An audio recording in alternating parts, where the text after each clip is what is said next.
мысық асыраңыз. Себебі Америка ғалымдары көп зерттеуден кейін әрбір үйде мысық болуы тиіс деген қорытындыға келген. Мысықтың пірлі жануарға тән жай ғана дыбыс-терсіз, бірақ оның түрлі дертке ем екенін біреу білсе, біреу білмес. Әсте, бұл пырыл мынандай ауруларға шипа көрінеді. Сынған сүйектердің бітіп кетуіне көмектеседі және сүйекті қатайта түседі. Адамның жүйке жүйесі мен психикасын қалпына келтіреді. Сондай-ақ, мысықтың пырылдаған дыбысы мидың және жүрек қан айналымын жақсартып, иммунитетті көтереді. Гастрит, асқазандағы тасты жойып, остеохондроз, тұмау, ұйқысыздық ауруларын емдейді.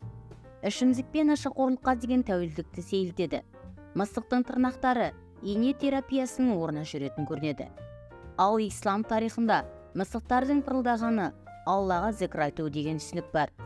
Біз қатарымен ұшқан құстар, тұрған тау тастар қалай болғаны біздерге беймәлім. Зікірмен хаққа құлшылық ететінін білеміз. Өсімдіктердің ғибадаты тік тұру халінде, жансыз деп саналғандар да жерге жабысқан түрде, яғни сәжде күйінде хақ тағала мадақтар айтатыны белгілі.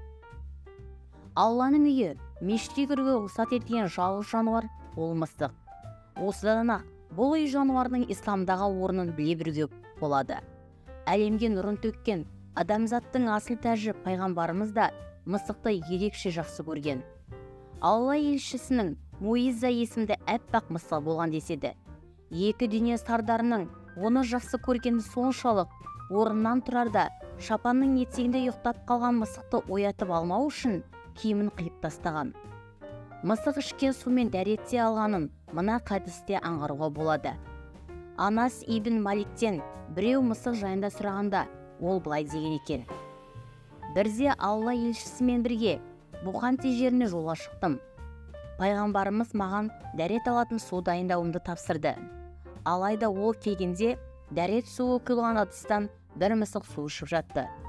Ардақты елші болса, мысықтың шөлі қанғанша күтіп тұрды. Сонда мен суда жаңартайын дегенде, пайғамбарымыз: ей Анас, мысық деген таза жануар және ешқашан ештеңені қырқылмайды деп жауап берді. Сондай-ақ, оларға зұлымдық жасап қоюдан да сақ болу керек. Бір әйелдің мысықты бірнеше күн аз сусыз қалдырып, аштан өлтіргенін, ақыры соңында тіршілік иесіне қатыгездік танытқан әйелдің тозаққа түскені жайындағы оқиға көпшілігімізге таныс. Сондықтан да Алла жаратылған жаратылыс иесіне қашанда мейірімділік көрсеткен абзал. Пайғамбарымыздың: егер сендердің жануарларға жасаған қиянаттарын кешірілсе, онда көп күнәдан арылатын едіңдер деген хадисі көп нәрсені аңғартатыны сөзсіз.